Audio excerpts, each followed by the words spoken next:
Welcome back to Transforming Moments. This is an exciting thing. We are in our second episode of doing this podcast, so very fresh in the beginning stages of all of this. But we love this. And really where this whole thing started was from one of mine and Jim's favorite things that we do together as a staff. Once a month, our preacher, Alan, has all of us do God at Work stories together. And it's a really neat thing. It's pretty much exactly what it sounds like, is we go all around the table with all of our staff and just share a way that we have seen God working in and through our own lives or in and through someone else's life in the church. And every time we would leave those rooms, we'd go around, and that's at least, 15 stories of how God is working in our church. And we would leave those just feeling so encouraged. And so me and you started talking. And we were saying, how come we're the only ones that get to hear yes, exactly. these stories? I mean, the most inspirational things you'll hear all week. Yes. Yeah. And so we started kind of dreaming of what a space would look like for more people to get to hear these stories. Because like you said, we're probably not the only ones that need that kind of encouragement, and we needed lifted up. And so there's probably lots of people that need to hear these stories. And what I started noticing is as we did those things, my eyes were more open to the ways that God was working. I was like on the lookout for it almost, where now I'm noticing that God is doing this in someone else's life, and maybe a way that I wasn't really looking for in ways before. And it just made me start living differently. I started walking with more hope, even when things were really hard. And it was hard for me to see the way God was at work. When I hear these stories, I have more hope and more joy. And I know that he's working even when it's hard for me to see. And so we love that this is the vision of this podcast, is that we get to hear those stories and we get to help other people hear those stories too. And our whole vision and mission here at GCR is that we're being changed by God to love like Jesus. And if that's our vision or our mission and we're seeing it happening, we need to be sharing the ways that we're seeing it happening and making that available to lots of people. And so I'm super pumped for today's podcast because we have a special guest and friend of our church that is here and has lived that out. And we've gotten to see the fruit of what that looks like when you live that out, of what it looks like to be changed by God and how that leads us into this place where we just start loving like Jesus loves when we let him transform us in these ways.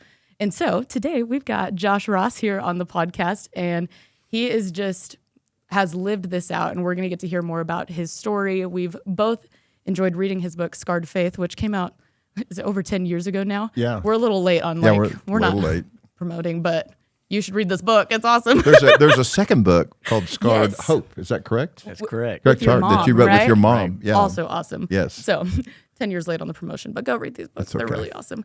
And we're going to get to hear all about this story. Problem was the podcast wasn't around 10 years ago. That's right. We didn't get to talk about it. But as soon as we started this podcast, now we're here to promote it. Really, So you were ready to do this 11 or 12 years ago. That's exactly right. But we're finally making it happen. We're looking where God is at work. That's so right. there you go. Well, and that's exactly what happened, because Josh is here at GCR for a weekend to kind of train our teachers for the curriculum this quarter. And so I was talking to Jaden, and we were like, man, I don't know if he would agree to do this because we've already worked him really hard today.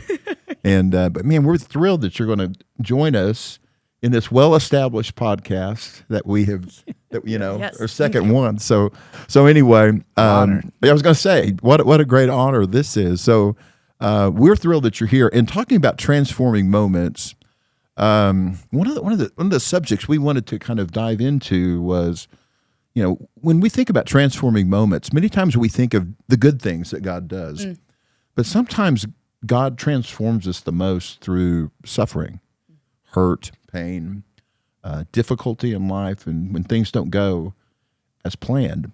And so really that became the premise of the book, Scarred Faith, something that happened in your life that kind of started you down this road. It wasn't your choice to become the person that wrote this book. But tell us a little bit about your sister Jenny and some of the things that happened years ago that kind of started this whole journey of how to walk in pain and grief. Yeah. Hey, thanks for having me on the show. Oh, yeah.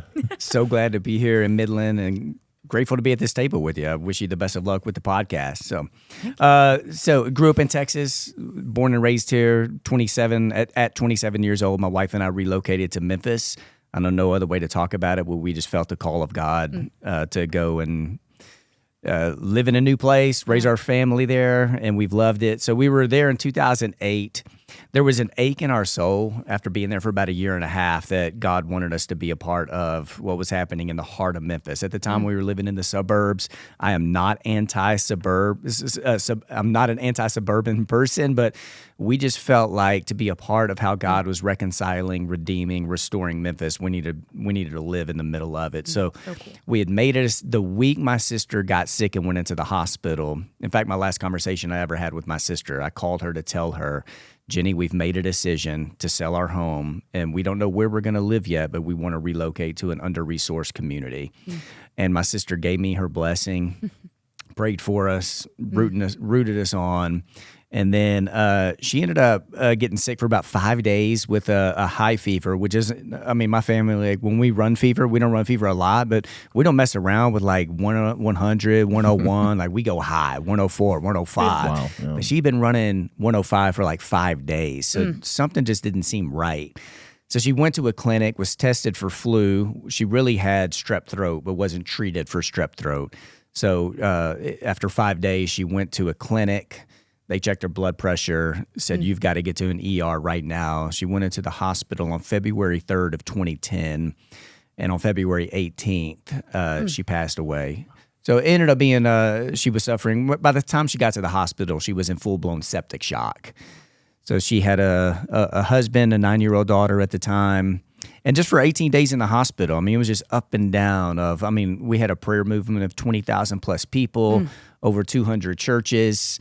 There were times we had over 150 people in the waiting rooms. Wow. I say rooms because they were overly crowded. We had security coming in to like ship us out. So it was like little church plants are starting all over the hospital of you would go to this waiting room to, give people things to pray for, and then another one over here. And Wow. so after, I guess it was on day 17, the doctor, like the specific thing we had been given people to pray for was the sepsis can't go to her brain.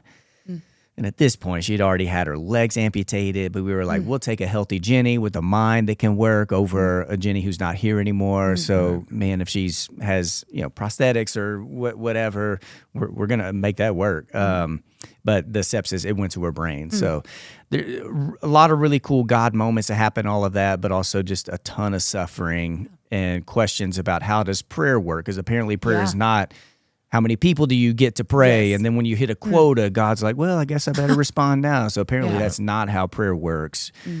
So, I mean, it was definitely a story that rocked our family. I mean, we're a family full of ministers and pastors. So having poured out for so many people, we had to learn what it means for us to be poured into. But it also just brought up a lot of questions about prayer, about faith, about doubt, about intervention.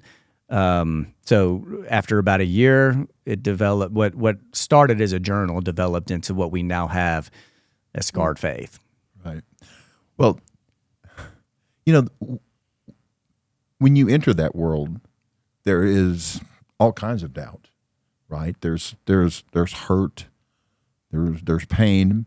And like you said, it wasn't because you didn't have a community praying for you. And because obviously you had, if there's ever a time where you've seen a community come together. And so sometimes a church gets together and prays and everything heals, right? And then sometimes it doesn't. It seems to me, why do you think it's so hard for us as Christ followers to live in that pain? And doubt. It just think even the struggle of the ability to doubt becomes a bit of a challenge for us. Why is this so? There's the obvious reason why it's difficult, because it's difficult. But as followers of Christ, why are we so resistant to doubt? Well, I think sometimes we idolize faith as certainty. Like you have to be certain about things. So there's not much room for doubt. And if James chapter 1, which is a wonderful chapter, if it's the only way you approach faith and doubt, you're going to come to the conclusion that doubt makes you double-minded and something God isn't happy with. Right. But if you put that in conversation with the Psalms, which give us, they give us permission to express any emotion you may experience in life. And by the way, I don't think the Psalms I don't think they are trying to create sound doctrine and here's exactly how you think about God. I think Psalms is about honest expression. And if God really is a loving Father, then he's willing to take any question we may have, any emotion we may experience. But Matthew 28 has been such a blessing to me. Any church throughout the world quotes the Great Commission. Go into the world. But right before that is they go up to the mountain and it says they worshiped him and some doubted. And the very next thing is Jesus commissions them all. So it's not like Jesus says, okay, those who genuinely worship, you coming over here to my right. But those of you who doubted, you're over here on the left. Raise your hand if you doubted. Right. He commissioned them. So if Jesus is willing to do that then, like Jesus is willing to take us with all the questions we bring now and is willing to commission us, use us, bless us. So it transformed how I thought a lot about faith and doubt. I remember my mentor, Randy Harris. He taught us at the age I was 19 years old, and it probably took me over a decade to really grasp what he was saying. But the opposite of faith isn't doubt. The opposite of faith is complacency. And that's good. I think there is a way to reframe doubt that gives I think there are so many people in our churches who are in need of permission of, it's okay to ask that question. It's okay to feel that. Like I've had people who've come to my office and they've been like, well, I'm angry at God, but I can't tell God that. In which my response is, do you think God can hear our conversation right now? Exactly. If so, then if he is a good, loving father, then what parent doesn't want their kids to come and say, hey, here's what I'm feeling right now.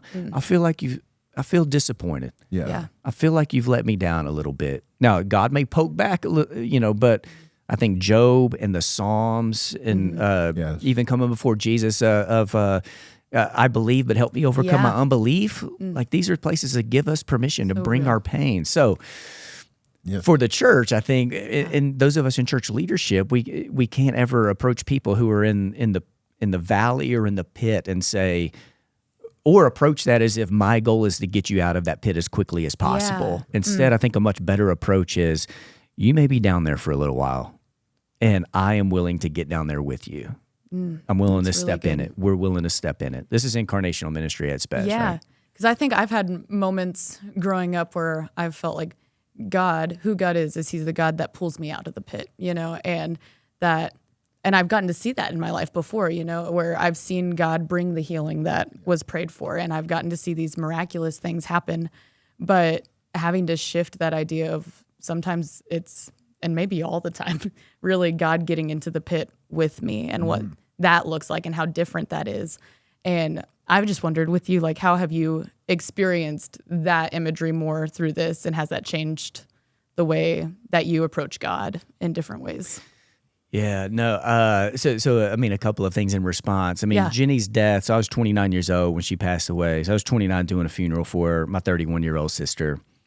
And there had been forms of pain and suffering in my life, but this is one that I knew how I responded to this was going to transform the kind of minister I was for the rest of my life, the kind of disciple I was, just how I thought about God, how I thought about prayer, how I taught these things to my kids. So I knew I was in a period of my life I really needed to flesh out some things about God. So that image came to me of, like, sometimes God does throw down the rope and pull us out.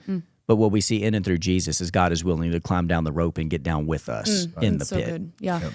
Revelation 21:4, which we quote a lot about there being no tears in heaven. Yeah. The same exact verse says God wipes the tears from faces. The Exactly. same verse Yeah. that says there won't be tears says God wipes the tears from faces. Get those tears off your face. And right? but it's not us. It's God wipes the tears. It's a beautiful picture. Yeah. Beautiful picture. Yeah. So these the images of scarred came to me. I think I was in a conversation with my buddy Chris Seidman, and I was just processing. I feel so wounded. I feel so scarred. And he's like, let's flesh that out a little bit. So we did.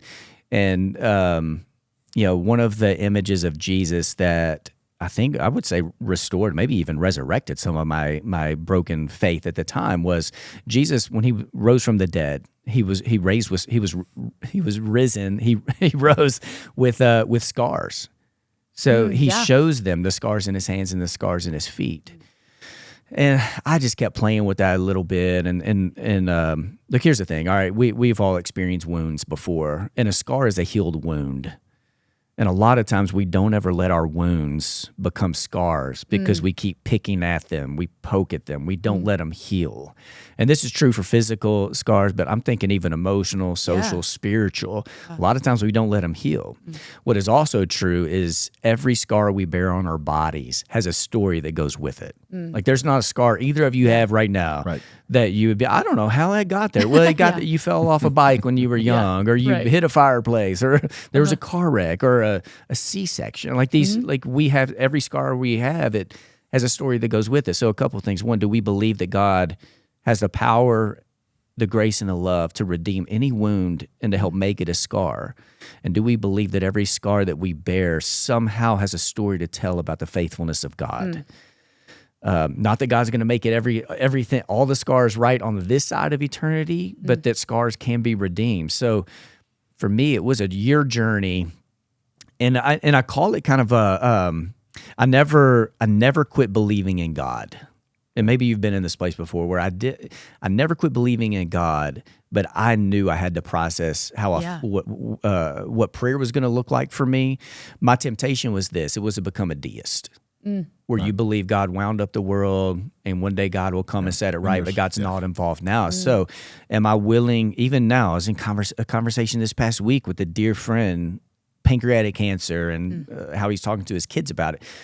Lower your expectations of God, and then you don't have to worry about ever feeling like God has let you down before. Yeah. Right. But you can't read Jesus and lower your expectations of God. Right. So how do we still live with high expectations of what God can do? I am not afraid to lay my hands on any person I know and to still ask for God to do the miraculous and believe that God can do it.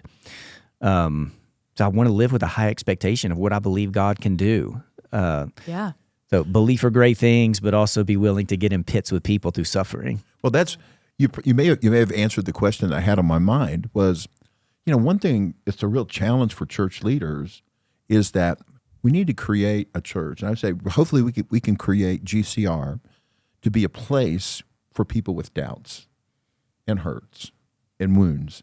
Because I think there's many churches that have a message, whether it's said or it's just kind of felt there, that if you're a big mess or if you're hurting, you need to kind of get over your hurt because this is a place where we celebrate. But for a church to be able to create that kind of place, that kind of environment, that kind of just very safe place. And so what I was going to ask, and you kind of said it with your friend, is that if there's someone out there that's listening to this podcast that has these doubts, who is angry with God, that may be resisting a community of God because of not seeing God, quote, come through, what would you say to them? I think you've already said it, but what would you say to that person that's out there today listening to this that's going, oh boy, they're trying to, it's going to be hard for me to do. They don't understand. They don't understand what I've gone through. What would you say to that person? Knowing the staff here, like I think I know them, I would encourage that person to go sit with a staff member one-on-one and share their brokenness. Good. Like having somebody you can say, here's how I feel. And people need to know they have those safe places, and the people will not in return see them as a project that they have to fix, but someone they can be present with. And I think that takes a lot of empathy for church leaders sometimes, is not to immediately become like one of Job's friends. Like, oh, I'm going to fix you. I'm going to ask the right question. Your relationship with God may be messed up right now, but I'm going to receive what you have to say, and I'm going to practice empathy. And together, let's figure out what a journey toward healing can look like. Yeah. One of the awesome things about your story that you talked about was all the prayer warriors that surrounded you guys in the middle of all of that, and the community that you got to experience through that. And I wonder, being on the other side, like you talked about being someone who's like walking with people that are going through loss or going through struggle and pain, I'm sure that you got to experience kind of both sides of that, of people that were really good for you in the middle of all of that, and maybe some people that Yeah. did some things that, from good intent maybe even, but said some things or did some things that weren't helpful in those moments. Would you mind sharing kind of both sides of that? As someone walking with someone else, what are ways that are actually good, and what are some things that might be harmful that they don't even know are being harmful? No, I mean, I think there's a chapter in the book I even talk about some of the crazy things people said. I'm sure they all meant well. Right. But I'll tell you this, Mike Cope, dear friend. Oh, I guess he preached here for a while, so most of you may know who he is. Mike, I think was my first call after Jenny died, and Mike said, I love you. I'm praying for you, but I need you to hear this right now. Over the next week, you're going to have a number of people who say some of the craziest things you've ever heard. So be prepared right now to give them grace and mercy. And he called my parents and told them the exact same thing. And he wasn't wrong. I'm I sure. mean, there were, Yeah. and there are times, you just want to hit people. It's like, don't, Yeah. what are you trying to do? Yes. But it also grows your own empathy that when you're in those moments, like as a pastor, I know that hopefully the day's going to come when people invite me into deeper conversations. But the moment that there is grief and suffering and pain happen in the lives of people, they're not even mentally at a place where they're able to process these things. So it's Right. not the time to try to fix theology or Yeah. speak into theology. It's a time to practice a ministry of presence. So the people I remember being at the hospital or even after the hospital, I remember Luke and Joel and the list could just go on. People who just showed up and they were just present with us. I mean, it's one of the greatest gifts I think the church has to give to people. We are not afraid to show up in messy places, and we're there for the long haul. Like, I will claw my way into someone's life who is suffering from pain and grief because I want to see them restored, but I also know this is going to be a long journey. Yeah.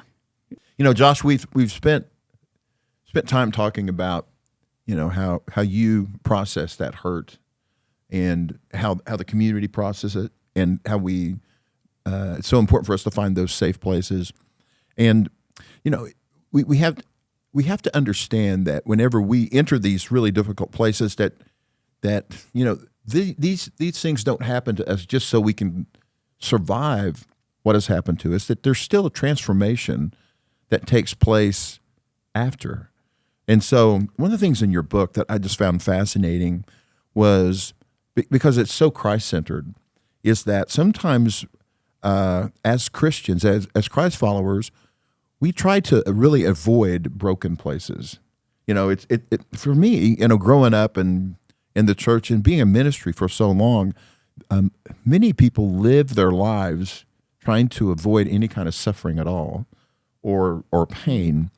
But you talk about the importance for us as followers of Christ, if we want to be like Christ, that in order for us to continue transformation, we have to enter kind of an intentional suffering by entering these broken places.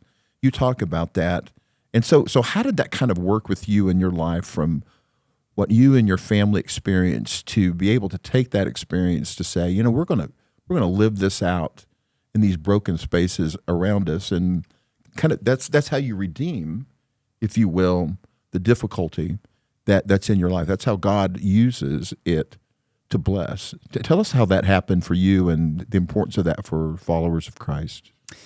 Yeah, so there is a section in the book where I do talk about different ways we suffer. So sometimes we suffer we never ask for things to happen, but there are the car wrecks, there's the cancer that, and maybe it wasn't anything you did to make your body unhealthy. I mean, there are just things like that happen. We also suffer because of sin. But as what you're referring to right now, there are times we suffer because we willingly choose to step into broken places, to have a ministry of presence, to be the presence of Christ, or just to see what God's up to. And there were these two stories that collided in our lives at the time. We were relocating into we just knew at the time it needed to be an under-resourced community. We wanted to raise our boys around non-white people in poor neighborhoods in Memphis, just to see what God was up to. And my sister's death, and in this weird way that I can only describe as the work of the Spirit, but as the resurrection, coming out of Jenny's death, the resurrection of Jesus was the only hope we had to be reconnected with her one day. And it was also the resurrection of Jesus that gave us a renewed passion to engage our new city with purpose and intentionality. That do we believe that the same God who will raise Jenny's body from the dead is the same God who can bring anything that reflects of death in our city, whether that's racial tension, blight, whatever it may be, that the resurrection of Jesus has something to say to it.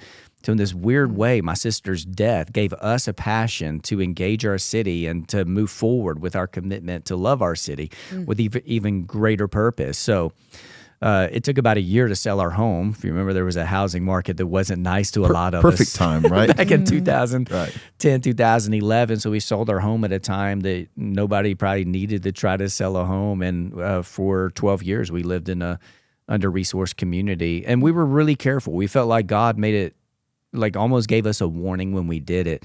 You're not moving into a neighborhood as the white people who were going to be the savior for non-whites. Or so it's not that we had Jesus and we're going to take Jesus to a bunch of people who didn't. For 12 years, we lived among neighbors who had a deeper passion for Christ than we've ever had. Some neighbors who took much better care of us than we did of them. That's cool. But for 12 years, it gave us a chance to kind of raise our kids with a different set of values. Every day was a new adventure. We have stories we'll tell for the rest of our lives. But I mean, for 12 years, we got to see what God was up to in a different neighborhood in our city. And a lot of that, the catalyst was how God used some suffering in our lives to give us a greater vision of Jesus' interaction with suffering. So John 1:14 is a verse that's been impactful in my life of the Word became flesh and dwelt among us. Or in the Message, it's the Word became flesh and moved into the neighborhood. Yeah. That Jesus came in human flesh to enter, to walk among hurting, broken, suffering, sinful people. And, you know, as the church, we're not called to avoid it, but to come alongside of it to see what God's up to. Right.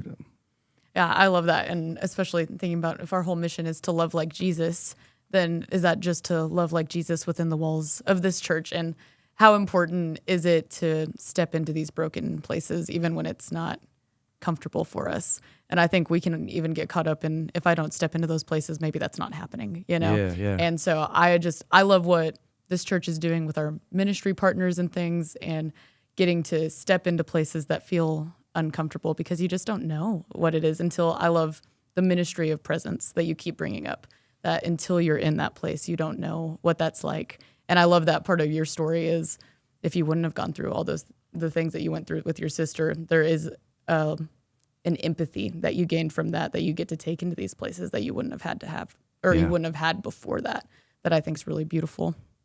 Yeah, and Jaden, just listening to you talk, I mean, so I know you're with different people throughout the church, but working among young people, I think one of the things, because I'm sure you're dealing with a lot of young people who are already suffering in ways that you're aware of, and surely in ways you aren't aware of. For sure. Yeah. Whether it's grief, depression, anxiety seems to be hitting a lot of our younger people right now. So, I mean, we could talk about this, could be its own podcast, but what our young people need to see in our churches, and I'm sure this is playing out at GCR, so this isn't me saying GCR needs to do better. Our young people need to see adults from all ages who are asking the questions, who are there's honest expression coming from their lives, an occasional lament service that gives us space to say things in our lives are not okay. Like they need to see this modeled and lived out so that they're like, oh, I don't have to keep my anxiety inside of me. There is a community that will love me no matter what and love me through it. So I'm not saying that our 50 and 60 and 70, 80-year-old people need to do it as a show, but it might be helpful. They lead the way. Yes, exactly. I mean, here's what it could look like in a church to say, this week, I'm not okay. And I don't need you to fix me. I just need you to know I'm not okay. Yeah. And that's okay that you're not okay in this space. Like I've heard, not in our church, but maybe in other places where it's like, this is, when you enter this, you leave all your stuff at the door. Like that's not the point of the church. And I think creating you might as well space, bring it in. Yes. Oh, Jay, you need to bring it in. Like you do bring it all in. The Lord, you're not hiding anything. I love the story you were telling earlier about I'm angry at God, but I'm not going to tell him that. Like, that's silly. But if we feel that all the time where we're like, we can keep all these emotions inside and we can keep all these thoughts and doubts inside, when actually the best thing we can probably do is bring this to a God that we do believe is big enough to handle all of our doubts and all of our questions and all of our emotions, and that he actually created us to have all of those things. You know, Right. this week, kind of getting ready for, just thinking about this podcast and thinking about entering those broken places. I had something happen on Facebook, by the way, which is always a great place for transformation. Always. But there's a young lady that she experienced a birthday on Facebook, and so I just said happy birthday to her, and she actually is married and she lives in Georgia, and she grew up in Lincoln, Nebraska, and I won't. It's a long story, but her message came to me on a Facebook Messenger. So I get on Facebook Messenger, and I went back and I had all these messages from her, all the way back to 2009. Okay, when she was in high school. Okay. Yeah. And it just reminded me of a story that she was a high school student and she was kind of coming to our youth group. And to say her life was a mess is an understatement. Her family was a complete disarray. She was in trouble with the law. She was in trouble at school. She was an at-risk, you would call her at-risk teen. And that's probably was a kind way of putting it.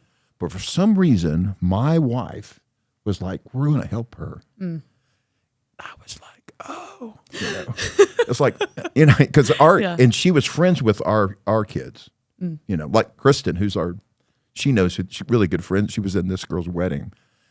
And I'll just never forget how, Judy was like insistent, we're going to invite her in. That's awesome. And I was like, that, so when you invite her in, we are also inviting her crazy family, you know what I'm saying? Yeah. All this. And so at an early age, it's just, but we entered that world, you know what I mean? And she grew, she has a good story and a good ending. But the thing was, I'll never forget that changed the way we looked at, it's almost like Judy and I, and Ryan makes fun of me, is that he says all the people with huge problems end up in Jim's lap.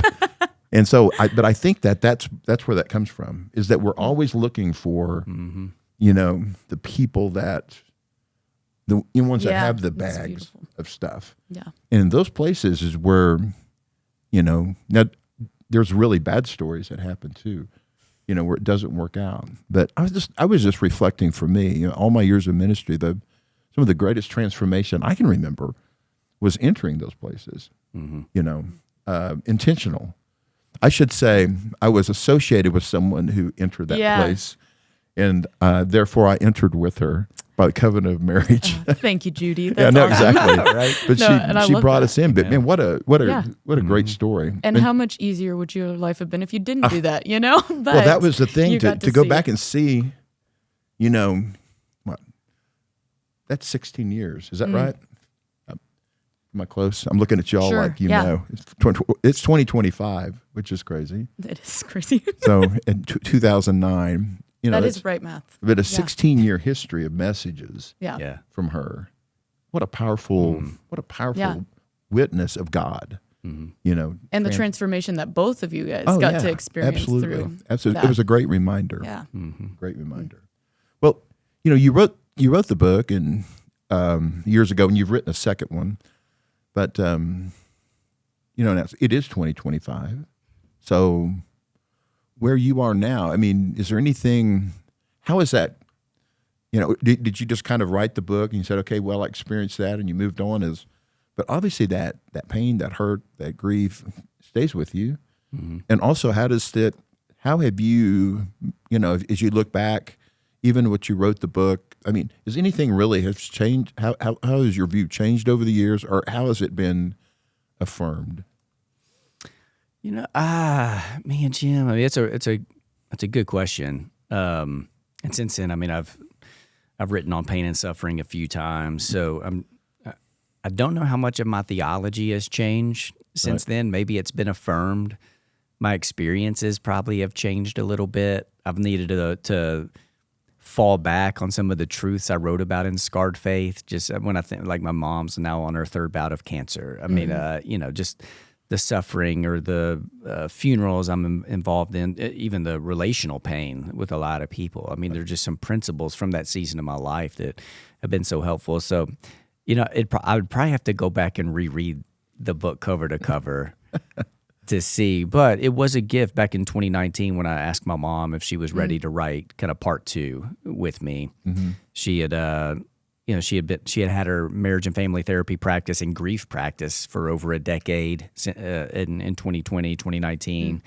She was fighting cancer on her own herself. So it was a beautiful thing to be able to co-write Scarred Hope and kind of from her perspective, what it was like losing an adult child, her own faith struggles, and how God is redeeming many of that, a lot of that in her life. It was really a beautiful thing. I joked this morning, like I wrote Scarred Faith and Scarred Hope, so maybe I need to write Scarred Love at some point just to honor 1 Corinthians 13, faith, hope, and love. So, but we'll see. And I've gotten the privilege of getting to hear you and your mom speak on those things. And I think that is such a beautiful example of how God's used y'all's story and redeemed these really hard things from y'all's past. And even in the middle of your mom still going through treatments is when I got to hear her in 2021 at Encounter, one of our high school camps. And I remember hearing that story and it being a thing that, like, my friends who were going through loss, like, they got to root themselves in a truth that they really, really needed of what it looks like to live from victory in places where it doesn't feel like I'm seeing any victory. And one of the things, I'm kind of going to go backwards, if that's okay, that I really wanted to ask you about, because there's just so many beautiful parts of this story that we got to read in that book. And one of those was your mom in the middle of, right before y'all had to say goodbye to Jenny, was going around the room and saying, we're not going to serve any other gods. And going around and making sure everyone said that even in the middle of this hard thing, we're not going to serve any other gods. And I just thought that was such a beautiful thing for in the middle of the hardest thing she had probably experienced up to that point, to still be able to look at God and say, I'm still going to serve you in the middle of this. And what does it look like to actually believe that I'm going to stay faithful in this, even in the middle of the hard. And you also talked about at the memorial service, leading through everyone into this moment of being on their knees and declaring that Jesus wins. And I just wanted to hear from your side, like, what led you to having everyone do that in that moment? Why was that something important for you to do at the memorial service? Yeah. So I was not able to be in the hospital room when my mom had that, when there was that moment. But going back to that just real quick, there were nurses who were in that circle who we didn't know before Jenny went into the hospital, who my mom stays in touch with to this day. Wow. Right. And I mean, they weren't even working. It wasn't even their shift, but they were there with us. And my mom made everybody make that covenant that day. It was, I need to hear your lips confess it, that we will not serve another God. So just and my mom wasn't like, this is going to be something people are going to talk about on podcasts in 2025. It was like, what else do we have to say? But she was pressing in the Daniel story where you have that of we're not going to serve another God. We may not agree with what's happening, but there's no other. I wish I had. I don't even know if it was planned when I spoke in that funeral service. I knew I wanted to end something with victory. So kind of like a Romans 8, like we're more than conquerors. Nothing can separate us from the love of Christ. And sometimes where we need to display victory is in the midst of defeat or what feels like defeat or suffering. And it just ended up being this moment of, I don't remember exactly what I said, but like in prayer, God, if you will give Satan a peek of this, of what's happening here, it's that we don't agree with this funeral service. There are a lot of other places we would rather be, but we need Satan to know right now that even in the midst of death, we're not serving another God. Like, you're it. That is so powerful. So powerful. Well, Jaden, there will be, you'll know this, Josh, one of these days when this podcast becomes famous and, Right. Yes. Yeah, Josh will be able to remember. I was there, right? Yeah. In episode 2. Episode 2, right? The historic event. But Josh, thank you so much. Thank you so much for, we've worked you so hard today, and I hope this was a blessing for you. It was for us. Yes. It's so gracious to be able to take time to do this. I'm confident that God's going to use even the words we used here today to encourage someone. Yeah. And so thank you so much. Thank you so much for joining us. Yes, thank you. Even me, like I'm just leaving today feeling just rooted in that truth that Jesus wins, even, and being able to do that even when life is really hard, I think can change people's lives. And there are people that need to hear that he still wins even when things are really hard. And so thank you so much for coming on this. It's awesome. I appreciate it. You bet. Well, that ends our second episode. So simply just want everybody to know that here at GCR, we are being changed by God to love like Jesus. So make every day you live a day of transformation. Have a great day. Boom.